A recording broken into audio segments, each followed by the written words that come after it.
You're making that decision very quick for me now. I'm not making any decision. I'm only just throwing in my vote. She's the princess. He's the I monster. think she's the queen, actually. I think she's Or she's been the queen, promoted sorry, this yeah. year, isn't she? The king and queen of the equine world. I think I'm being ganged up on this time, so I'm actually just becoming Switzerland here and admiring Russia and the US going to war over the ride of the year.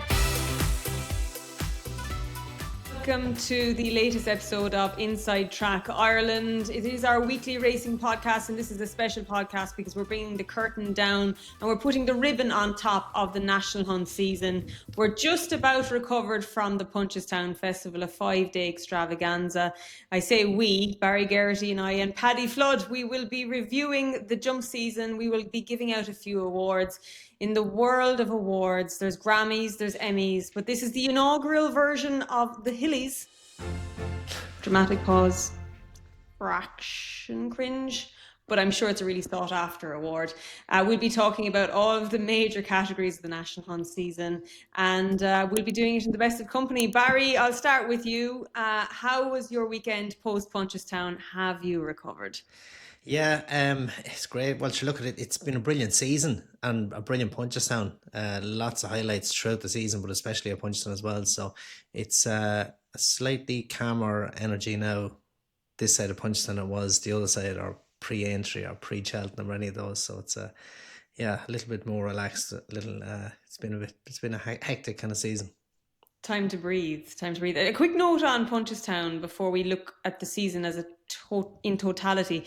I thought the week itself, I thought they nailed what it was to be a festival, whether you were a prince or a pauper or a paddy or whoever. I felt like everybody had a good time, and the feedback has been really positive from every level of the game. Yeah, I'd agree completely.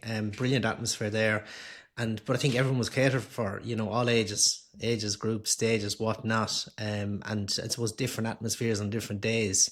Different. Friday was a wild one, where Saturday was family day, was a bit calmer. But no, it was really good week. But I suppose the weather probably played a massive part in that too. But the quality of the racing as well, it was top class. It really was. And Paddy, were you on track? I was Tuesday, Jane, yeah. On track for Champion Chase Day and watching from home, no doubt, on RTE coverage. How did you enjoy the week? What was your perspective of Punchestown 2026? I really enjoyed it, Jane. It really has the carnival feel about it, doesn't it? It kind of nearly reminds me more of a Melbourne Cup than a Cheltenham. There's just that. It's a long week, but the hype stays up for the week, and I think the fact that odds-on shots weren't going in left, right, and centre, and a couple of big price winners, a couple of horses flattering, a couple of horses not so good, and all in all, they cater for everybody, and it's a great week, Punchestown. Yeah, I think that was the pivotal part of the National Hunt season just gone, that there was a variety of winners, which makes for more interesting stories, and we hear from more characters. We'll kick on into our episode of Hillys and giving out our awards. Before we get started, make sure you've subscribed on the social channels, and if you are watching on YouTube, do leave us a comment if you're listening to the podcast. We will start with our first award. It is the Rising Star Award. This can be equine or it can be human. The Rising Star Award for the horses is confined to the bumper, novice hurdle and novice chasers of the season. We will be discussing the open company horses when it comes to the horse of the season a little bit later on. I'll throw a few names at you guys. We have King Rasco Grey, obviously star novice, Old Park star, brilliant in the Supreme. He's on fire. We only saw him twice, and he looks quite special. Barry, I'll give the first one to you. Where would you like to start? Yeah, I think there's layers to it. Old Park Star was brilliant in the Supreme, but I think Sober Glory was unlucky there as well. So it's a bit of a toss-up between the two of those. And that race itself was 3 seconds faster than the Champion Hurdle. So a lot of quality there.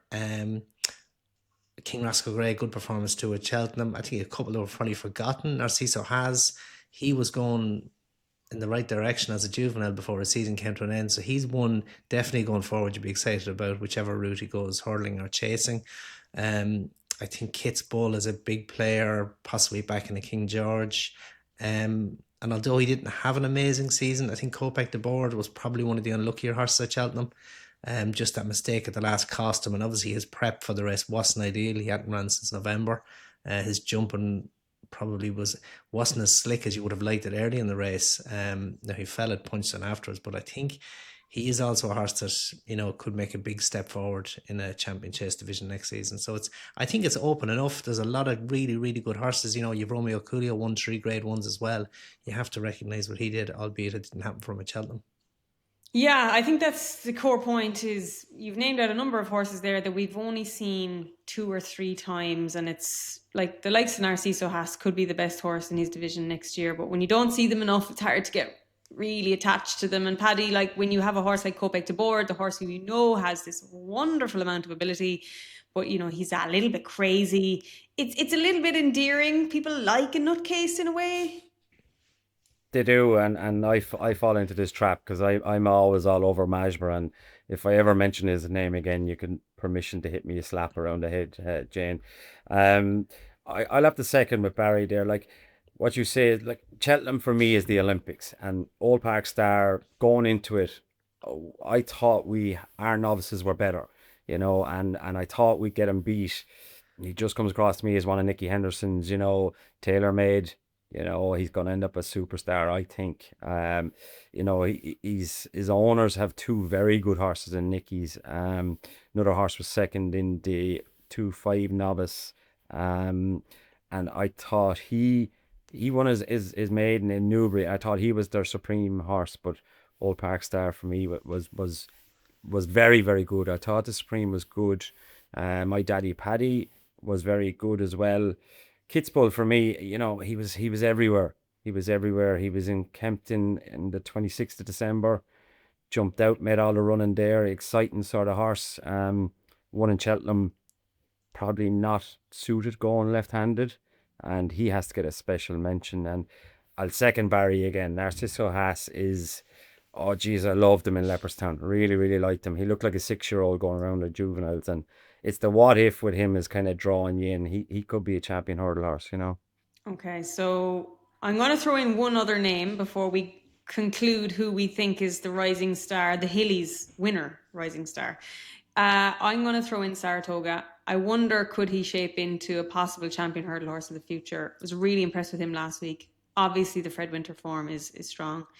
So who knows? But I kind of get the vibe from you guys. We're throwing it up. Old Park Star or Narciso Haas?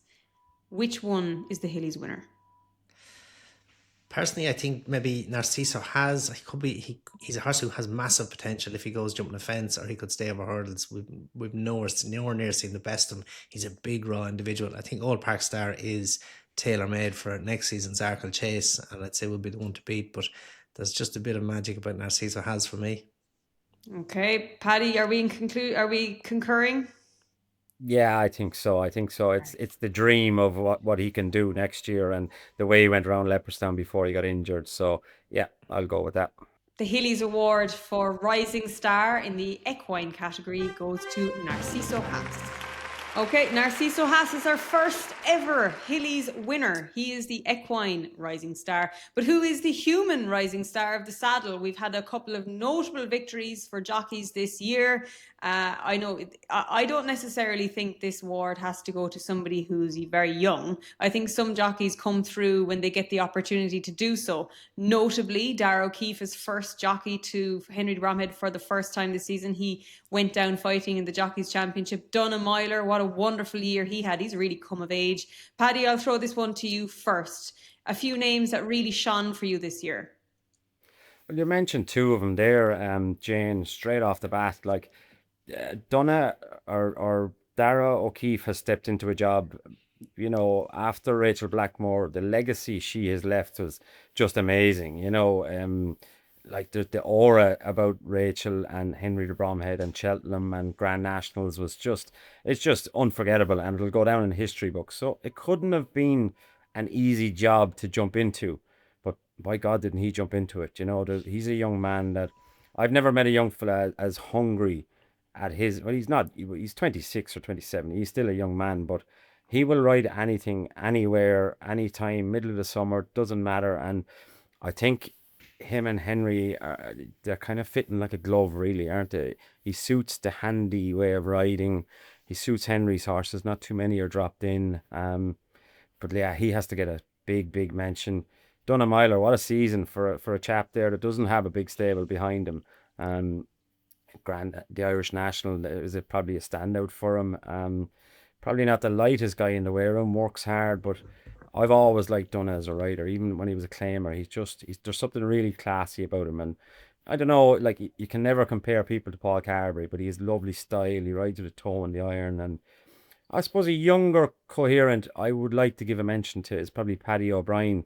Now he had he had an upset in Aintree losing the race. You know, he went over the whip too many times. I think he hit it 14 or something like that. But you know, he's had his Cheltenham winner in the conditionals race. He won the conditional race in the Aintree, albeit he lost the race. But he's a standout kind of rider for me with £5 claim. He's gonna be in demand next year.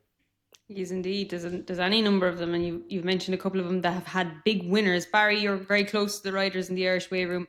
Who would you like to pick out for notable mention? Yeah, well, obviously Dara and Donna have done brilliantly, but no big surprise because they've been heading that direction once they got the opportunity.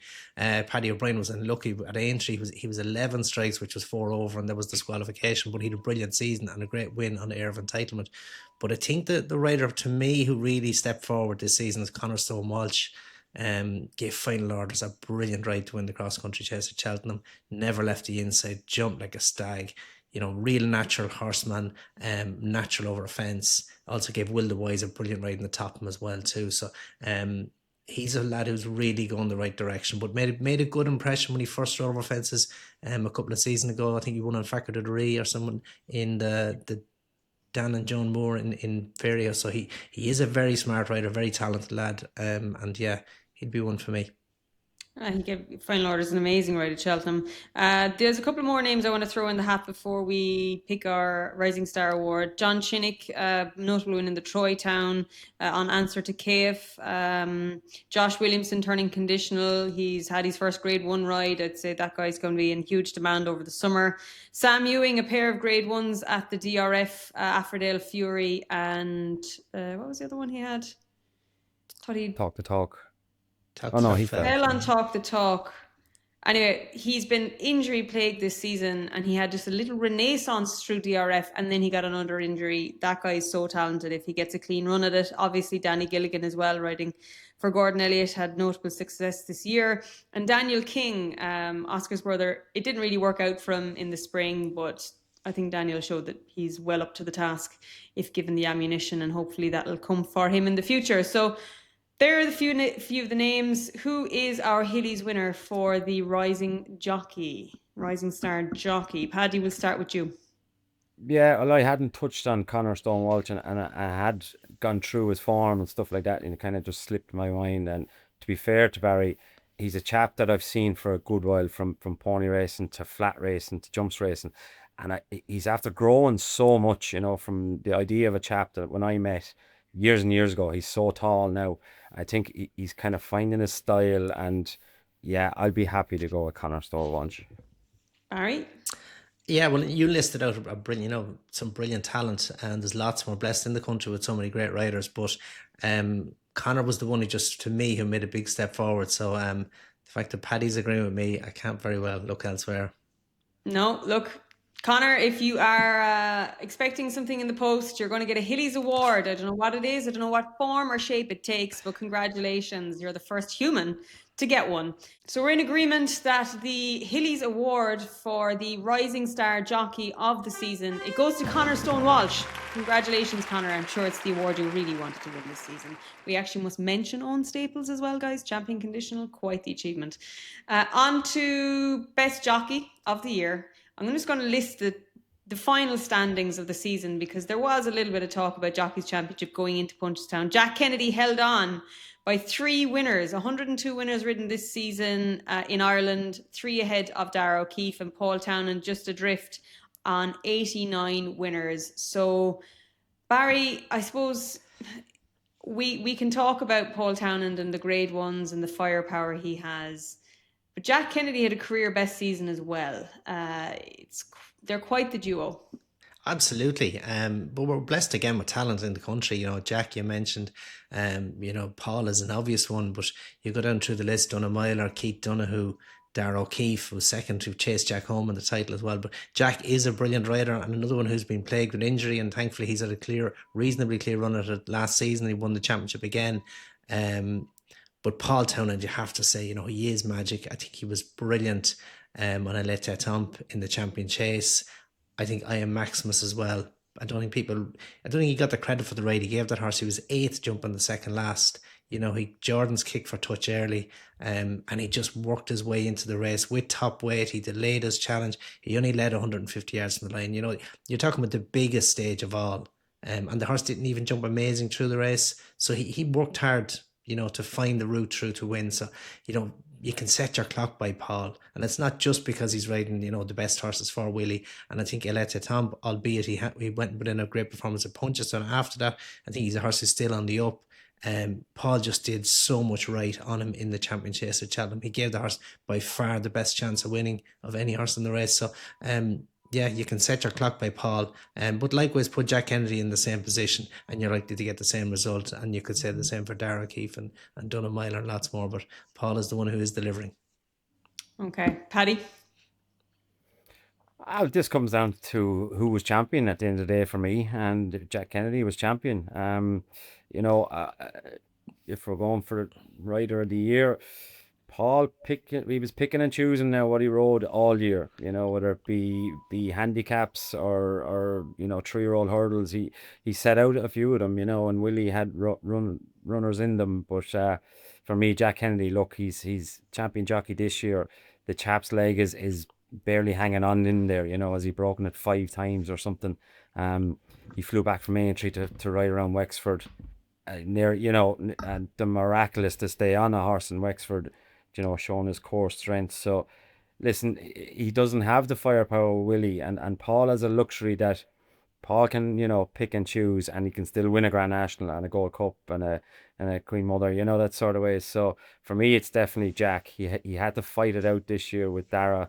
If it was last year and Paul rode the same way he did, Jack would have been a very easy winner, but he had to fight all the way to Punchestown, and for me, the champion jockey should be the jockey of the year.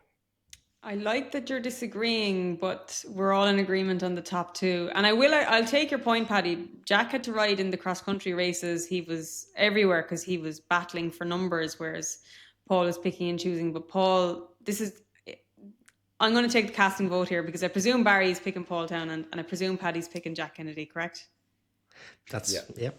Yeah, well, I don't know if ever in the history of racing a jockey has won the champion chase at both Punchestown and Cheltenham, the champion hurdle at both Punchestown and Cheltenham, the Gold Cup at both Punchestown and Cheltenham, and the Aintree Grand National.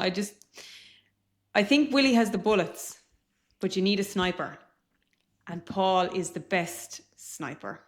That's just my opinion, and I'm just going to take it that the winner of the Hillys Best Jockey Award in 2026 goes to Paul Townend. And then we move on. So we are going to the best trainer. And I'm not even going to... I'm going to leave Barry start with this because I don't even know how to set this up. It's Willie's world and we're all living in it, is it? Pretty much. And there's no doubt about it. It's grown and grown. So I remember 25 years ago, Willie, he was nowhere near the power he was then. He wasn't champion trainer then, but he's just grown, and where he's grown season on season, the quality of horses, but the consistency of their form as well. He does. But he goes to Punchestown too, and everything has a chance, and he's winning with third strings as well. But, he is an unbelievable trainer. What he has achieved year on year, it's hard to compare with anyone who's come before him. You're talking Vincent O'Brien or Tom Draper are the only two you could compare him with, and they're, superstars in their own time. So no, Willie has just pushed it and brought it to another level. He's obviously been champion trainer in England as well. He was competitive there this year. So he is, there's no doubt, you have to recognise that. But look elsewhere and look at who's done brilliantly too, fella who's better known for his flat exploits now, but Joseph O'Brien, he had a magic season too, with success everywhere, Cheltenham and at And at Aintree, you know, Zeus Power was brilliant at Aintree. You know, he's a list of horses there, home with the Lee, you know, Cheltenham and Aintree.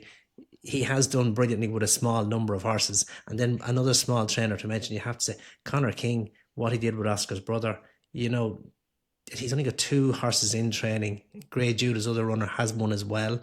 But to hold that level of form with a horse who you wouldn't have necessarily the work company that you would like to have had if you were in a big string, you know, to hold that level of form with a small string, I thought was brilliant. So, like, great run at Cheltenham, but 3 good wins before that.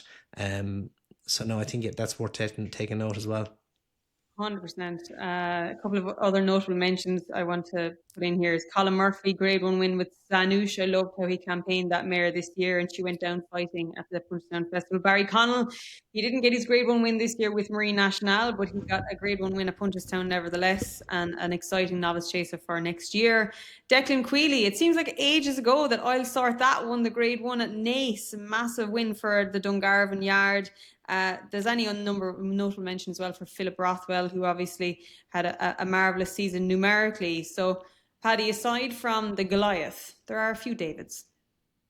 Yes, and like what Barry said there, you know, 20, 25 years ago, the main man for me was Noel Meade.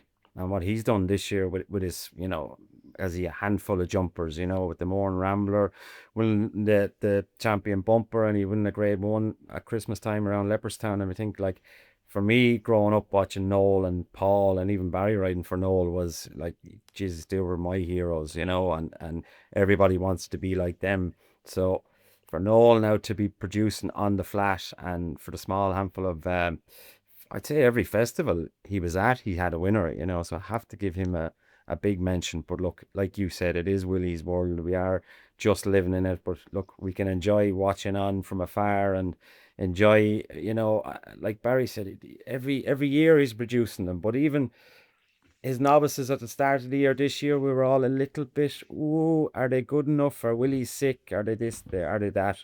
But when the chips were down, Willie produces. I think going into Christmas, we were all thinking, "Jeez, there's something wrong with Sutton. Oh my God." And here we are. He wins the championship in Ireland by nearly £1 million. And the winner of the Hilly Award for Best Trainer 2026 is unsurprisingly Willie Mullins. Now, for Best Ride of the Year, folks, we have any number of opinions on this. This is speculative. This is our own opinion.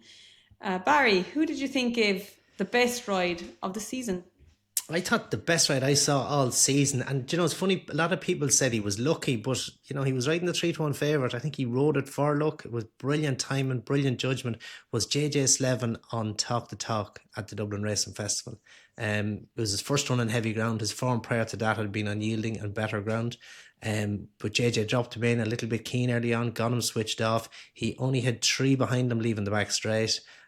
Jumped through at the second last, but came with a challenge, hands and heels, was a length down jump in the last, and just got up to beat King Rasco Gray and Ballyfad, who both had form on heavy ground. Like, he was, I know he timed it, he probably didn't expect to have to cut it as fine as he did. He was given a beautiful ride, but really had to get stuck in on the last few straights to get him up. But I thought it was a brilliantly judged ride from off the pace. And rode his horse with great confidence. So no, I thought JJ on Talk the Talk and in the grade 1 novice hurdle at the Dublin Wrestling Festival was the one for me. I remember actually broadcasting that, thinking Ballyfad was home, and even when the numbers were called, we were all assuming that Jack Kennedy was going to be called the winner. And I came out of the DRF thinking that will be the strongest novice hurdle we saw. Talk the Talk blew out in the Supreme. Ballyfad hasn't lifted her leg since, but King Rasco Gray, the third horse, has franked it. And I'd say they're still 3 very smart horses. Okay, so that is JJ Slevin's vote. Paddy, where would you like to start?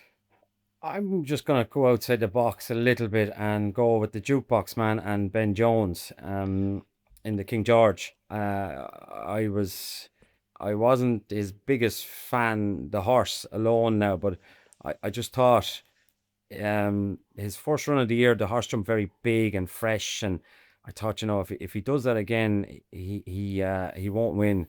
But it was probably me. I probably would have took my time a little bit more on him. But Ben Jones was good and brave on him, and If you watch it back, Jesus, every fence he grabbed a hold of that horse and down to the last, absolutely lifted him. And from the last home, to be fair to him, he never missed a beat. Whereas maybe Paul Townend dropped the rein. As good as Paul is, I think Ben outrode probably the best 4 or 5 riders in Ireland and England that day. Big words, big words. I like it though. And I loved that finish from the last home. That was one of the most exhilarating races of the season. So vote for Ben Jones and the King George and the Jukebox Man. Mine is quite unoriginal even. I'm going to go with Paul Townend in the Champion Chase on Ile Teton. Barry, you've already referenced the ride. He let Quilixios and Mashborough cut each other's throats. He said he couldn't go any faster and the horse couldn't go any faster, but he never asked the horse to become uncomfortable in the early part of the race. That's not an easy thing to do in a championship race, especially on a 5-2 shot where there is expectation. And yes, he went on and he won by 10 lengths, and people would say, oh, well, anyone would have won on him. I would contest that is not the case. I think if Ile Teton was put on his head early, he could have easily been put on the floor. After coming from Ascot with a heavy fall, that was, I thought, a ride of a champion. Okay, guys, we have 3 very different opinions on the best ride. And we're going to have to sort this out because our producer, Paddy, is telling us we have to pick one. So I'm going to venture a case to you, Paddy. You're going Ben Jones and the Jukebox Man. Is it possible that we're giving Ben Jones 2 awards here? In my mind, Ben Jones has got so much stick for his national ride, and I was the first one to put my hand up and say I cringed for Ben Jones in the national, and I cringed for his interview after it, and I could take pity with him because adrenaline was running.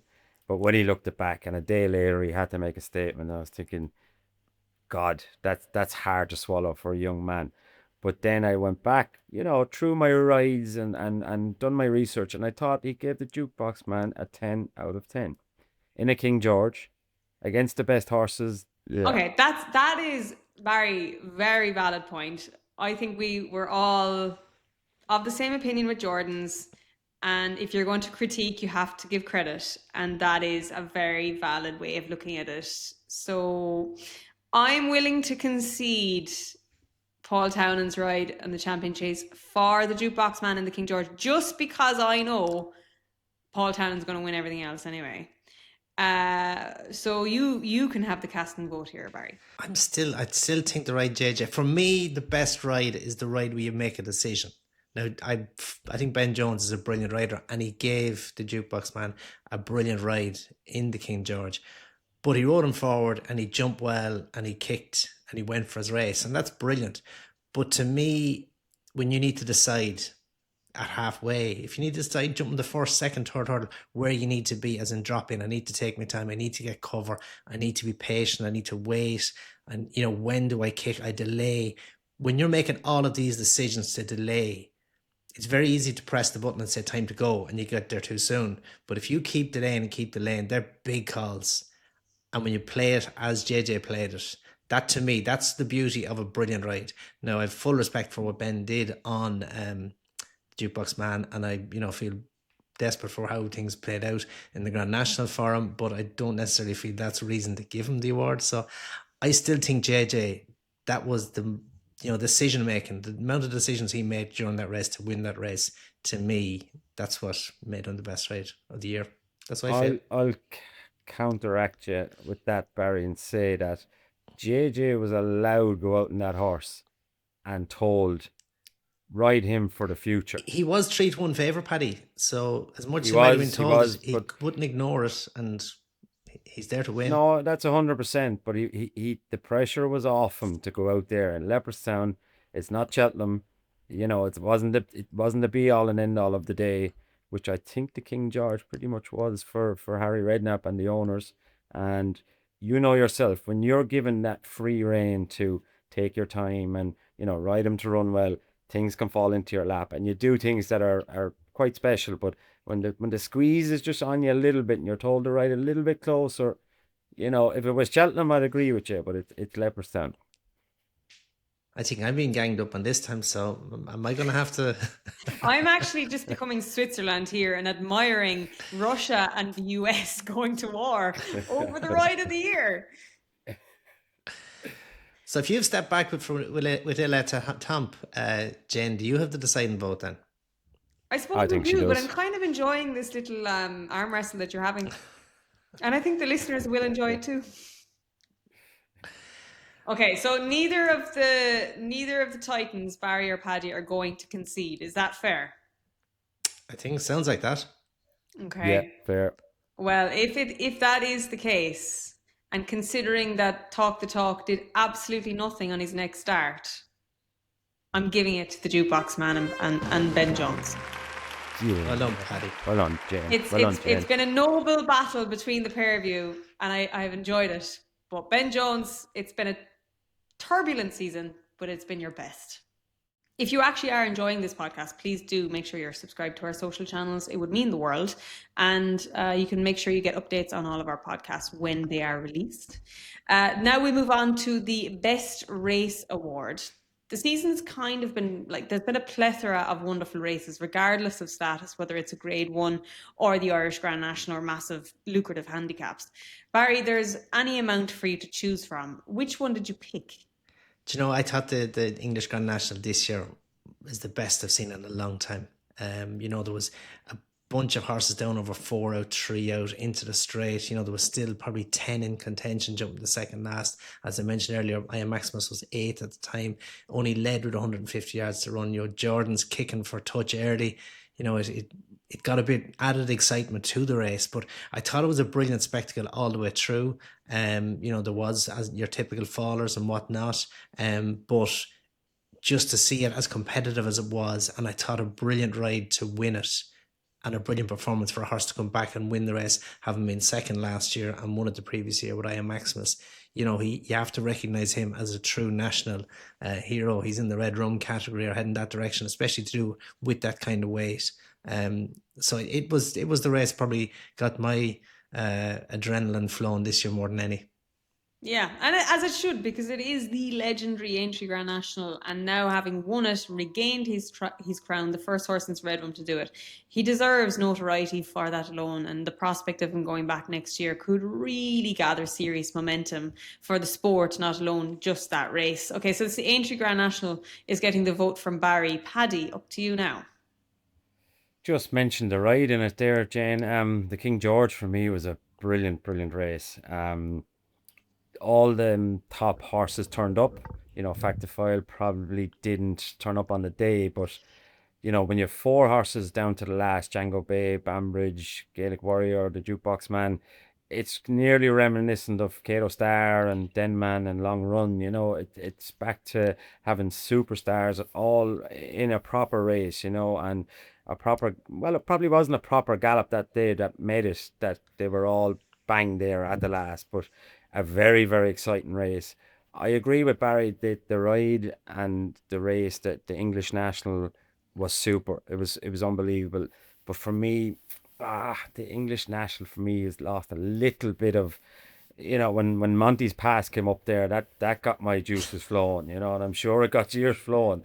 But you know, just to get around back then, never mind to win it. Whereas I feel now, listen, it's the right thing to do, you know, is the defences have to be tailored, but it's took a little bit of the shine off it for me. So for me, I'm going to go with the King George. Okay, so it's the Grand National at Aintree, the King George at Kempton. I'm going to go with the John Durkin. And I know a lot of people at home will be thinking, well, half of the field weren't ready and they were only schooling around getting ready for King George's. And yes, that may well be true, but listen to the result of the race. Gaelic Warrior and Factifile, that battle just will live long in my memory. They're 30 lengths clear, fast or slow. Hartwood, who wins the Ryanair. I know the way you're thinking. James Duburley, Lecky Watson, Grange Clare West, and Ian Maximus. So I just remember thinking that was going to be a race that I'll always remember. But if we're considering the most competitive, which is i.e. the best race, I think Paddy may well win this vote. And I think that picture of them jumping the last together, 4 of them upsides, I'll give it to you, Paddy. Thank God, Jane. I thought you were ganging up on me there for a while. The winner of the Hilly for best race is the King George at Kempton, Paddy Flood. And before we move on to our final award, I have a little surprise for both Barry and Paddy. And I couldn't possibly give them the heads up, and none of our producers know this either, so they're now pulling their hair out. But I'm going to give you guys 30 seconds. Now you can play as a team here to name as many Cheltenham Festival winners as you can in 30 seconds. Because this is the end of the year. Cheltenham Festival. And Cheltenham Festival is supposed to be to the forefront of our minds. But I wonder, Barry, don't you go Googling. I'm not. Okay, 30 seconds starting now. Old Park Star, Cargies, Lossiemount, yeah. Letta Tom, King Rascal Grey, Home with the Lee, Gaelic Warrior, Apollon de Charnay, Holloway Queen, the Morn Rambler, Johnny's Jury. One of the handicaps. Saratoga. What one to try, Barry? Stop. Apollon de Charnay, I got that one already. Oh, you haven't? No. 13 from the 28 races. Ireland had 15 winners. GB had 13. You guys have 13 winners. Not bad. Not bad. Because when I was studying for this, thinking, how many of them can I name? It's hard when you're put on the spot. Okay. Now, on to horse of the season. You have any number to pick from here, but obviously the Titans will be to the forefront of your mind. Barry, who are your shortlist? Well, Gaelic Warrior is the obvious one. He was beaten twice now, but he did disappoint. I don't think we saw the best of him in the King George. He ran too keen then behind Factor File Dublin Racing Festival. But you mentioned the John Durkin earlier on, what a race that was. And then the performance he put in the Gold Cup and the performance he put in then at Punchestown was even better. So he to me would be the one. Of the others, I thought Home by the Lee was brilliant, and Joseph did brilliantly with him as an 11-year-old to come back and win at Cheltenham and to win it at Aintree. Now he maybe was a shade lucky at Cheltenham with Ballyburn getting caught in traffic at the last, but it was still some performance from a horse of his age, and then to back it up in Aintree was brilliant as well. So they'd be the two for me now. So I'd be curious to hear what Paddy has to offer as well.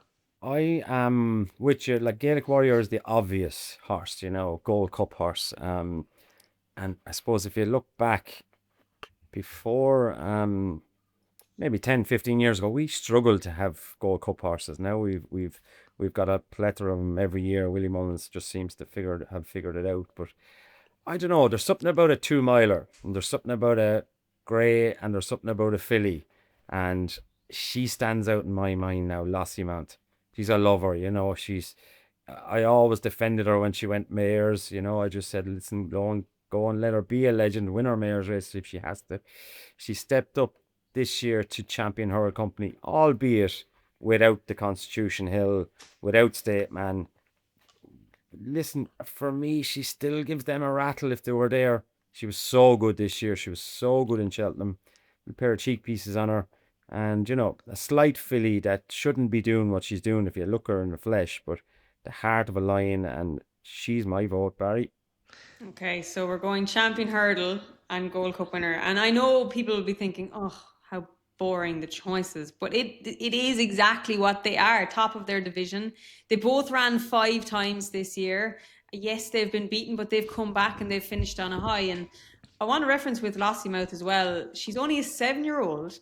She's won at 4 Cheltenham festivals. So I just wonder, could this mare be a record breaker? Could she break the Kivega 6 Cheltenham festival wins?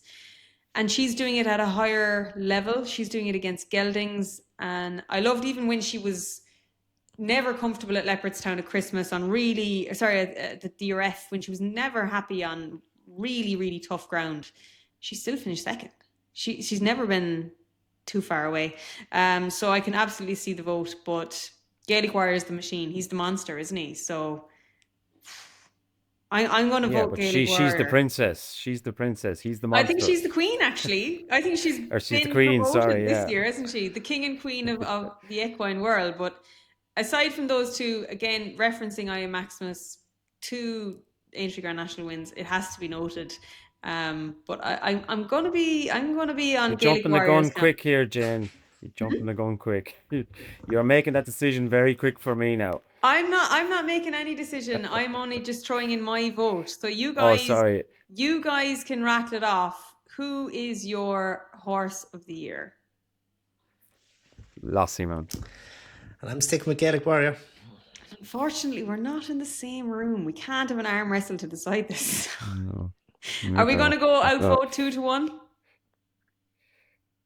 I suppose that's how it works, isn't it? You know, you're ganging up on me again, but it's fine. It's fine. We're in a democratic society, but there's one thing for sure. Willie Mullins and Rich Ritchie and Paul Townend are winning the award.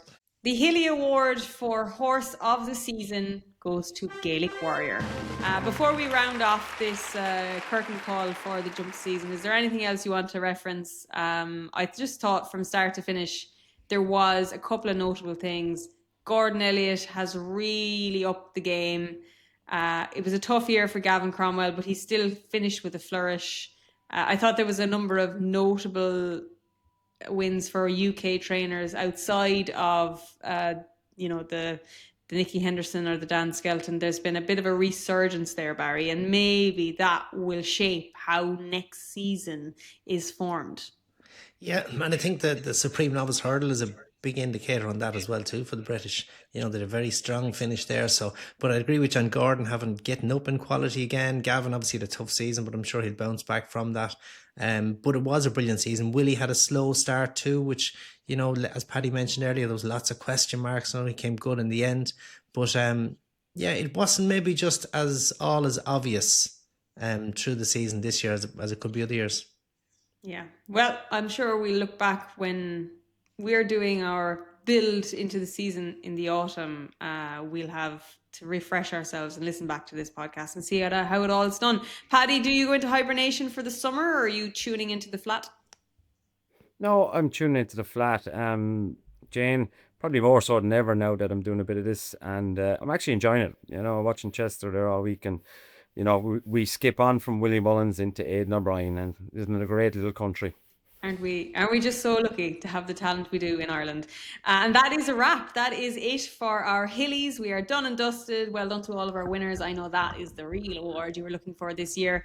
Thank you to Barry and to Paddy as always for their input. And before we go, make sure you are subscribed to our Instagram, our Facebook, our YouTube channel, all of our social channels. We will be looking forward to the flat in the next episode. But until then, enjoy.